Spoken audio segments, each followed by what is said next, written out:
সবাই কেমন আছেন? ভালো আছেন? আমিও ভালো আছি। তো গাইস আপনারা কি করতেছেন? তো গাইস আমার সাথে ব্লগারটা আমি গেমিং ব্লগ বানাচ্ছি। এ দেখেন ভিডিও চলতেছে, সুন্দরভাবে ভিডিও চলছে। আমার গেমিং ব্লগার হয়ে গেলাম। আর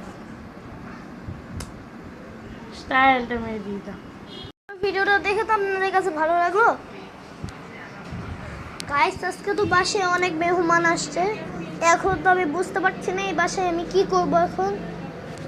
আমার সাথে এই তাকি বিউটিবারটাই সবচেয়ে ভালো। আমিও গেম খেলি বেশিরভাগ, ও গেম খেলে বেশিরভাগ। গাইস এই যে ভিডিওটা হচ্ছে, এই ভিডিওটা দেখে সাবস্ক্রাইব করবেন, লাইক করবেন, কমেন্ট করবেন। আপনাদের জন্য আমি কত কষ্ট করে ভিডিও করি, তা আপনারা একটা লাইক দেন, এখনই একটা সাবস্ক্রাইব করে দেন। ঠিক আছে গাইস, আল্লাহ হাফেজ। এই দাঁড়া ব্যাক